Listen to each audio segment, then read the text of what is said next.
Hello and welcome to episode 377 of the video show. Today I'm joined by somebody who was on the BBC. So they were a presenter for BBC Newsroom South East in the 2000s and I think 2010s as well. So a hugely exciting guest to have onto the show today. So I want to talk to him about his career at the BBC, what he's doing now since he's left, and to see what we could learn in terms of video, in terms of live broadcasting as well. So here's today's guest, Rob Smith. So I'll do like an intro beforehand, so I'll just say welcome to the video show, basically. And then firstly, just to start off with, just tell me a little bit about yourself. And then, your career to start off with, because I know you've got an interest in, there's a certain part of your career that I know people will be interested in. Okay, so do you want me to do you want a potted CV now then? Is that where we're going to start from? Yeah, let's do that. Okay. Yeah. Hello, I'm Rob Smith and I used to be on the BBC. What did I do? I did history at university and I got into doing radio stuff when I was at uni and I had a great time doing that. And so when I left, I decided that I wanted to carry on doing a bit of radio, and I got my first work experience at Essex FM because at the time I was trying to clear some uni debts, and I was working in a factory in Wickford, calibrating hydrometers and viscometers, which was, as you can imagine, terrifically exciting. But there was a girl who was in the next lab who was best friends with the wife of the news editor at Essex FM, and I knew that he was going to be at a party at the Wickford Railway Station Club on this particular Friday, whenever it was. So I blagged my way in there and then bought him lager until he agreed to give me a week's work experience, which was money really well spent. So I did radio for a bit. I was with commercial radio for a couple of years there and up in Leicester. And then I joined the BBC in 1995 or thereabouts in Kent.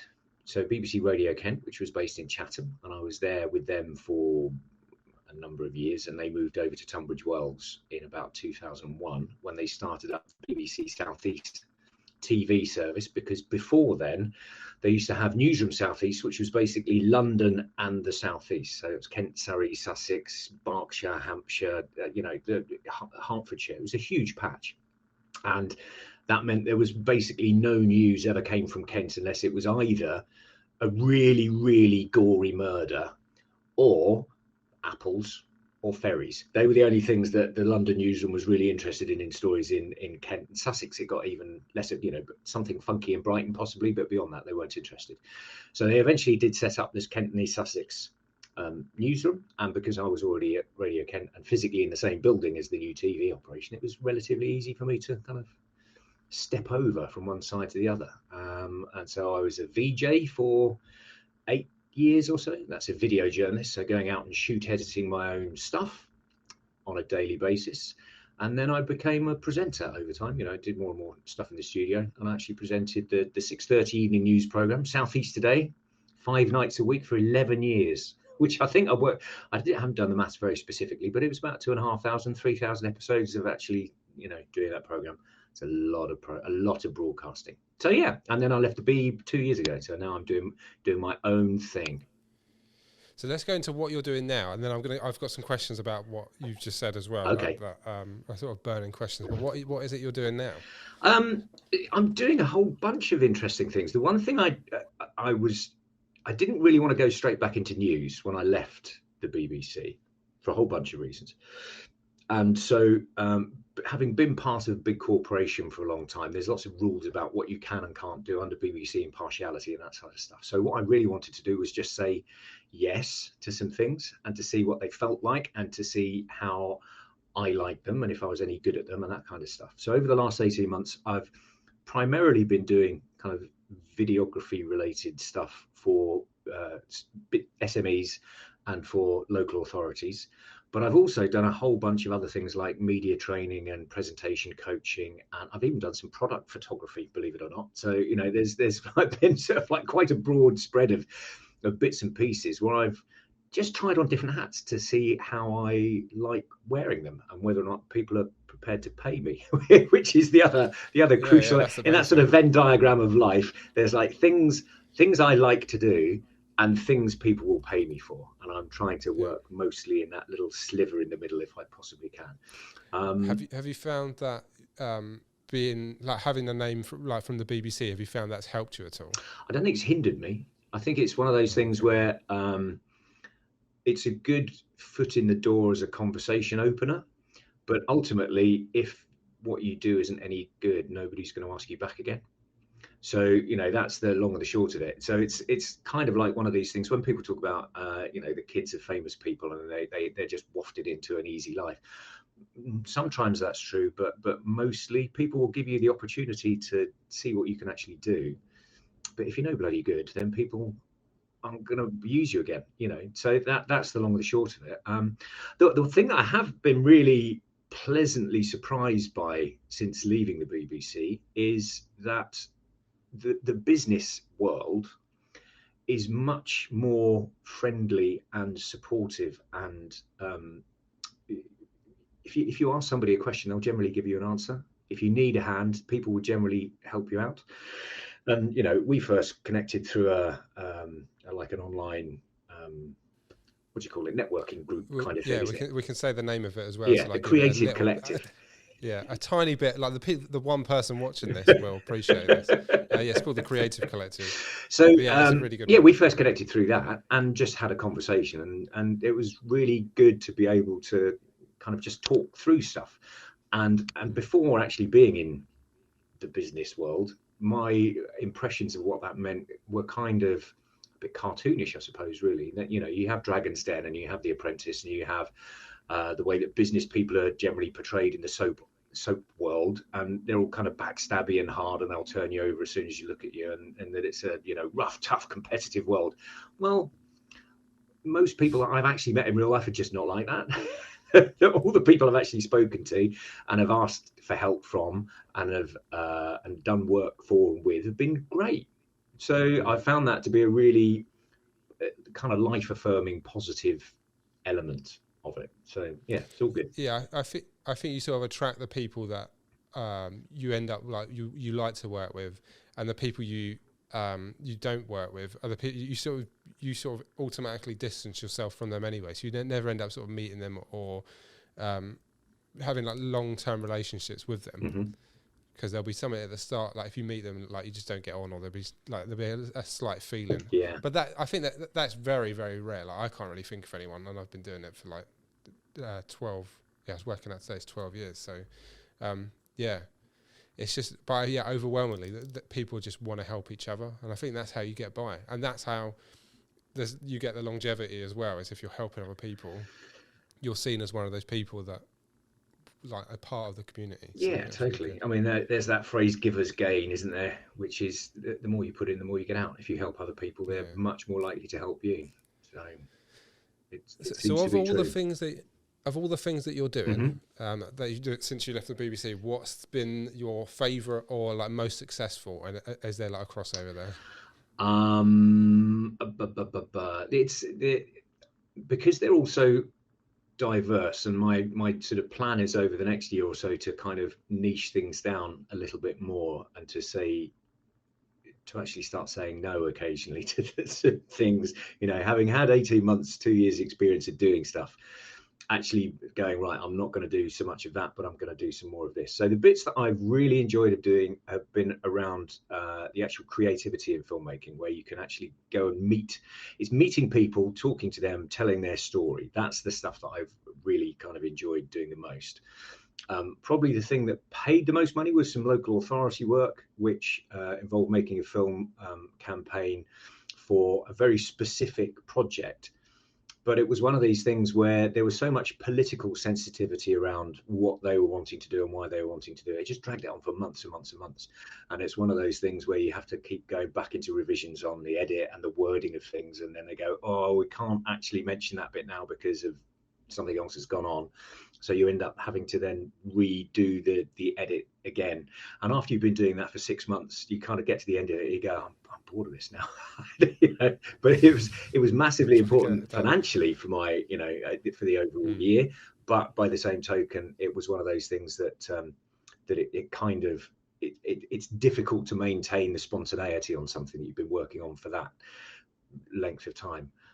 So the stuff that I've kind of probably most enjoyed doing, I mean, I did some stuff for a vineyard called Yotes Court, and been back there multiple times over the course of the last year and a half or so, doing some drone flying. They've got this amazing little tractor that they use for harvesting some of the grapes that literally, it's got a sort of a bit that goes over the top of the vines and shakes them. So it literally shakes the grapes off the vine, and it just goes up and down and doing that. Well, chasing that around for a morning with a drone and sort of various other cameras, trying to stick them right into the mechanism and see how it all works, and then cut that together.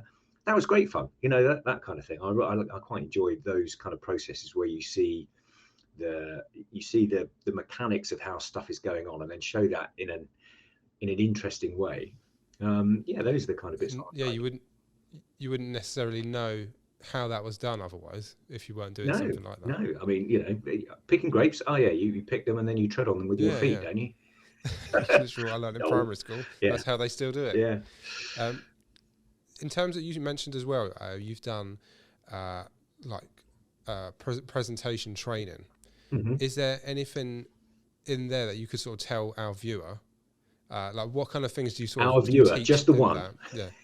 I'm assuming it's just the one, and I'm trying to talk to this one, like, you know who you are. If you're watching this, you know who you are. Are there any like particular things that you've learnt from your career in the BBC that are like vital, like really basic stuff for people to know? I would say that the absolute cardinal rule is, as much as you possibly can be yourself. Don't try to be somebody else. Don't think, oh, if I'm going to be on the telly, or if I'm going to be on the radio, or if I'm going to be a podcast host, or if I'm going to be whatever it is, that you've got a kind of a preconception for what that thing is. And if you think, oh, I'm going to host a podcast, so I'm going to be Stephen Bartlett, I'm going to have to do it like that. It's an absolute killer, because as soon as you pretend to be somebody else, people can spot that layer of falsity instantly. And it is just so inhibiting in the way that you speak and that you act and that you do stuff. So obviously you have to kind of think about your language on occasions. You might have to moderate the way that you would talk if you were with some mates down the pub. You have to think about who your audience is and moderate that. But as much as you possibly can be, given the fact that this is a weirdly artificial thing to do, that you're sat in your studio and I'm sat here, and I'm not actually looking at your face right now. I'm looking down the lens, so it looks like I'm looking at you. Your face is actually here. And this is the thing that really, I should just be looking into the camera. And there's like an AI thing that you can do where your eyes stay looking into the camera no matter where you put your face, and you turn around and the eyes weirdly do that kind of thing. And it's like, okay, I get it, but by the same token, I've got weird starey eyes now that never blink. No, I, as much as this is a weird artificial thing, the kind of the cadence and the rhythm of the conversation and the way you talk, if you can be as natural as you can be, that's going to be the thing that translates across. And if you're excited about something, be excited about it. Don't worry about it. All the things that people inhibit themselves about when it comes to presenting are to do with how they perceive themselves, not with how everybody else perceives them. So, and women in particular, I find very often are absolutely paranoid about how they look on camera, because they will judge themselves very harshly in a way that most men don't. Most men, look in the mirror and they go, yeah, looking good. whereas I'll be like, that's all right. I'll suck it in a bit. It's fine. Hair looks all right. That's about it. Whereas for ladies, often they look in the mirror and they will see all the bad bits and they will critique themselves very harshly. Whereas in real life, if you think about how you act and interact with everybody else, mostly you're thinking about yourself, and that you look at other people and you just accept what they look like. And that's actually how people act and react to you when they see you on a screen, because they're thinking about what you're saying, unless you've got something really outlandish that's going on. If you're just a normal person and you're not, I'm just wearing a very dull blue shirt, so it's not distracting at all. If I was wearing a big bow tie that span round and had flashy lights on it, you'd be like, what's he doing there? So you can kind of pitch what you look like to people to get them to listen to what you're saying as opposed to what you look like. But the most important thing is to remember that most people are mostly thinking about themselves. They're not thinking about you. So once you get over yourself, you can then communicate much more clearly with people because you don't put that barrier in the way. You've articulated that extremely well in a way that I couldn't have articulated that, but I 100% agree with you. But yeah, like exactly what you said in terms of like being yourself. Yeah, the difference between men and women, I think like, I found that as well. Like when I go and film somewhere, most women, there's usually one or two women that say to me, "Can you make me look thinner? Can you like Photoshop me or they'll say something like that." Whereas most men just sort of get on with it and they're like, "Oh, this is fine." Yeah. It'd be interesting to like dive into why that is. I think there's probably like differences in terms of like how men and women and boys and girls are brought up and the like kind of things they see. I think there's a really big nature nurture debate around all that kind of stuff. I think part of it is hardwired, and I think part of it is societal.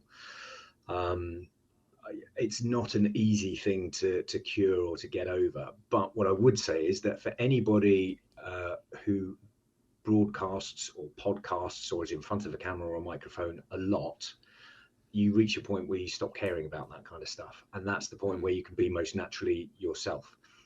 So the best way of getting good at it is to do it and keep doing it until you stop worrying about it. Yeah, I found that it's just practice.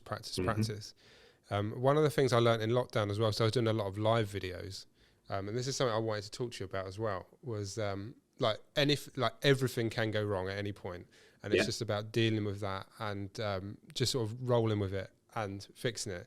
And something that happened in the last week, so it might be by the time this goes out, it might be a little bit further back, but there was like Liverpool Wolves in the FA Cup, and there was the phone going. Oh, the Gary Lineker sex noises background thing, yes. Yeah, Gary Lineker sex noises background thing. Yeah. Did you ever have anything like that went drastically wrong and you had to sort of deal with it live on air? How did you deal with it? Well, live stuff goes wrong all the time. You know, if you're doing a studio-based program 5 nights a week, a big part of the way that an organisation like the BBC is set up is to try and minimise the number of things that go wrong on a nightly basis. And if you analyse any program, the number of programs that you get through where everything went exactly as it should do is vanishingly small, because you've got so many moving parts in a program like that. If you've got, say, 8 or 10 stories and you've got half a dozen other oeuvres and you've got live people that you're throwing to and you've got live guests that are into it, you've just got so many variables that are there that the chances of you getting all the way through it with everything just being smooth as clockwork, it doesn't happen. So you have to roll with the punches all the time, and you've got the earpiece in, and that's one of the things that happens in TV, is that you have to be listening to the director and what's going on in the gallery at the same time as you're actually reading the auto cue or thinking about what's going on. How do you do that? I would find that absolutely impossible to listen and talk without just being. It's a practice thing. I think some people find it easier than others. I've always been quite good at ignoring people.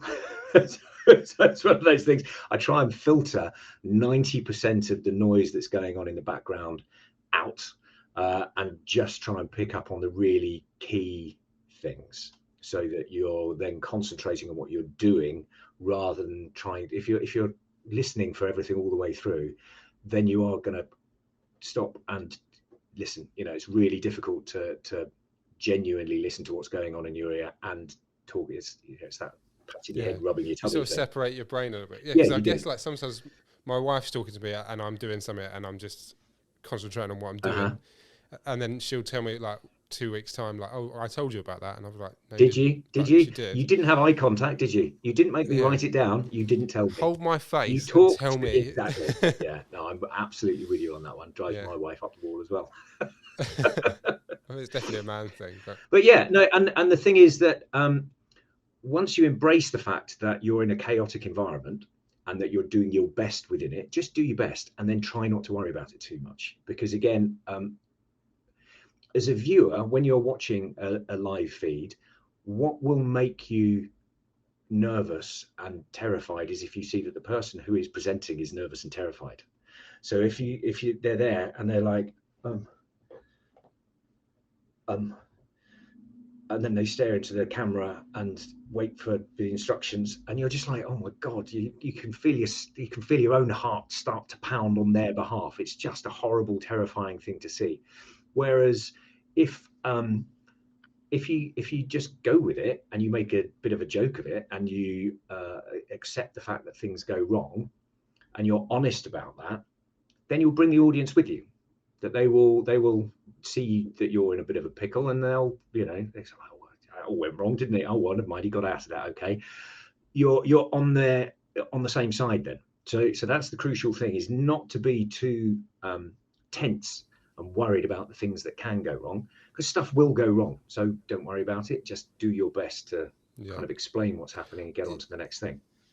Yeah, I learned that very quickly when I was doing the live stuff in lockdown. Like, I was doing live events and stuff, and like the first one, everything went wrong very, very quickly, and I learned really quickly was just stay calm and just like, you know what to do. Like, technically I know exactly what I need to do, so just do it. Mm-hmm. And for the people presenting, it's to, like, if I remain calm, they can remain calm. And I think, like, talking about Gary Lineker again, I think he dealt with it really, really well, because he just started laughing about it. No. Whereas, like, you could get really flustered, but he was just thought it was funny, and like, I'm not sure what that is, and just started laughing because it's quite a funny situation. And like you said, like, he just got everyone on board, and it just becomes a thing that everyone like, online is just talking about. Don't worry about it too much. Don't worry about it. He's in on it as well. I mean, the worst bulletin I ever had. And can I swear on your podcast, or would you rather I didn't? Or will you bleep me?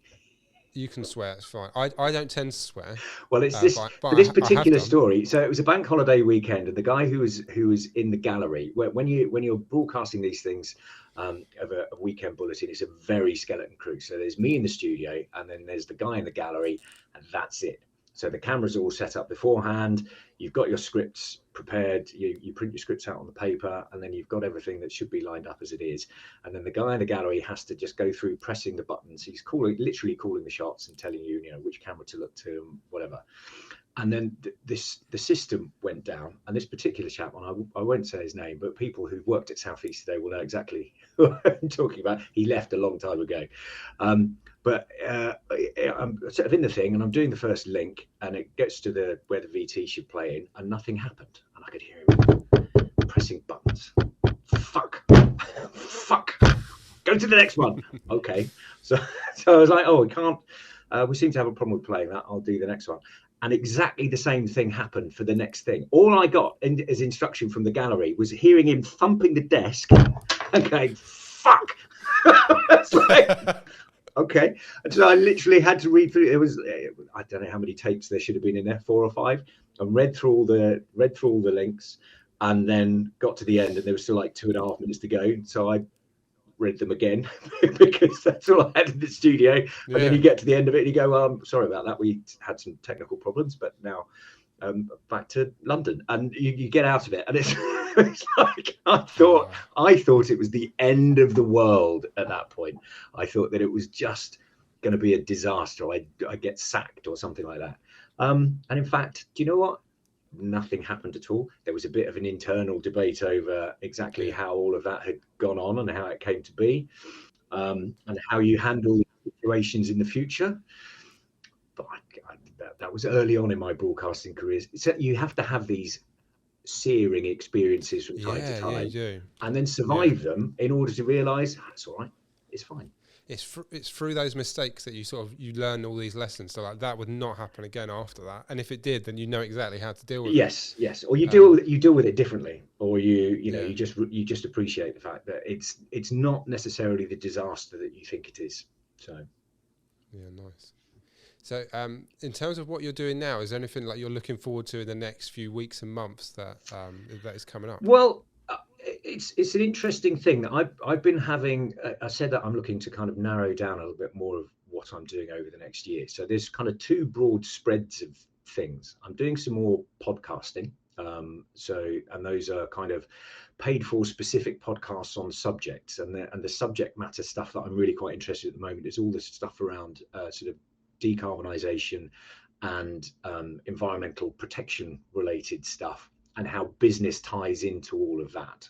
So I've recently done a series with the Electrical Contractors Association, for instance, where we've been talking about all those things. So with lots of kind of sort of big hitters within the industry, academics, that kind of thing. And we're recording one coming up with the Royal Town Planning Institute, similarly, talking through all these kind of issues and how planning is going to be absolutely at the heart of how we go through the process over the next 20, 30 years. You know, if you're going to be putting in EV chargers everywhere, well, have you got to upgrade the electricity that's coming into areas? Where's that electricity coming from? How are you generating it? How are you thinking about green spaces? What kind of buildings, insulation, yada, yada, yada. There's like a million elements around it. So I'm quite interested in all of that stuff because there seems to be a sort of a generational step change going on from our parents' generation to, you know, my kids are teenagers, 19 and 17, and their view of the world and how we should look after it is radically different to my parents' view of the world and how we should look after it. And we're kind of going through, I think, a generational step change at the moment. And my generation, which is in the middle of that, is just coming into a position of power and authority. People in their 50s are the people who are becoming CEOs of huge multinational corporations now, and they've got a different view of climate change and net zero and all of that kind of stuff. I noticed today that Redrow, for instance, who are one of the big builders, they have announced that going forward, all their new houses will not have gas-fired central heating. They will have air source heat pumps or ground source heat pumps or whatever system you choose as the buyer to put into it.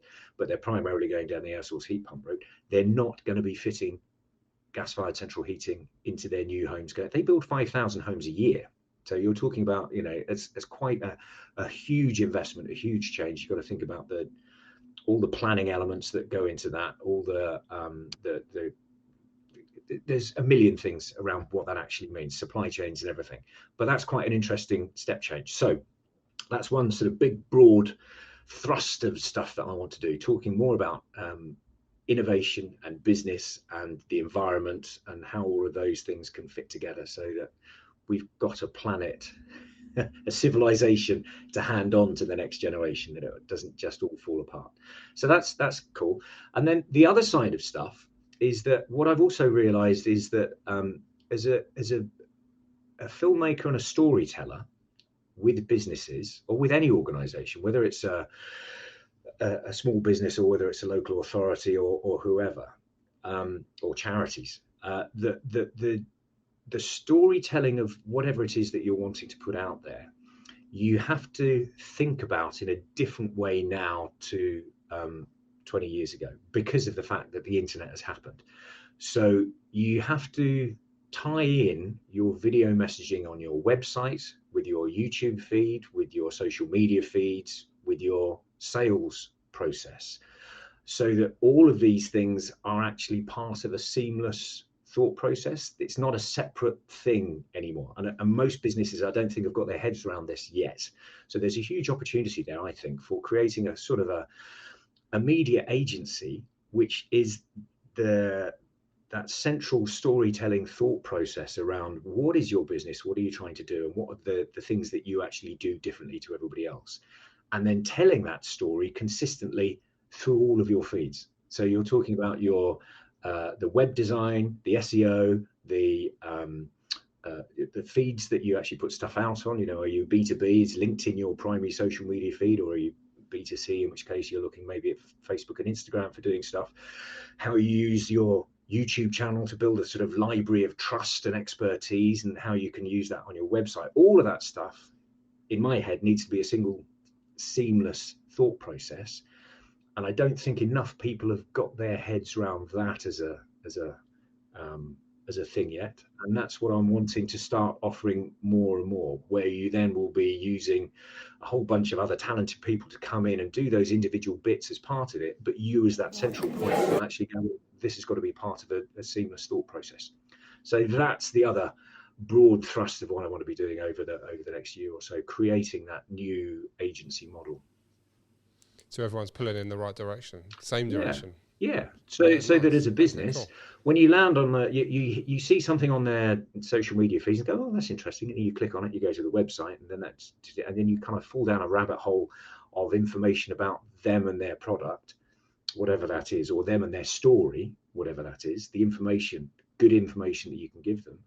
And then you build immediate trust with that company, that set of people who are doing their thing. And you're far more likely then to actually do business with them because you've developed that know, like, and trust element where you've seen their face, you can see how they talk, you can see what they talk about makes sense to you as a person. And so you as a company, you then cut out lots of time wasters who aren't really interested in the stuff that you're doing. And as a consumer, you go to it and there's like this huge amount of information that you can look at and find out all about it. And you haven't committed anything other than your time before you actually commit some money to it. Well, that makes that business element then, when the customer transacts with the business, hopefully more satisfying on both sides, because you as a sales team, you're not wasting time talking to people who don't really want to buy your product. And as a customer, you're not wasting time talking to a company that doesn't really make the product you want to buy. So what's the best way for people to get in touch with you if they want to know more? Because that sounds really cool. Wildrovermedia.com is my website.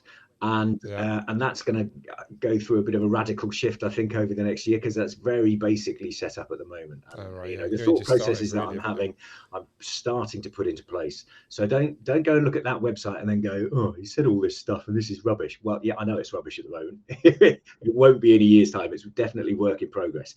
But wildrovermedia.com is the easiest place to go to. Cool. Excellent. Well, thank you so much for coming onto the show. I really appreciate it. Hope you have a really good day. I'll just stop recording now. But yeah, thank you for coming on. No, pleasure. No, it's been enjoyable. So thank you so much for watching this episode of the video show. I'll be back very soon with another episode of the video show talking about Instagram top tips. That's the very next episode. And I will see you then. If you've got any questions that you want me to answer for future episodes, or any guests that you want me to line up, any particular subjects you want me to talk about, please do put them in the comments and I will try my best to bring them onto future episodes of the show. Thank you so much for watching and I'll see you soon. Bye.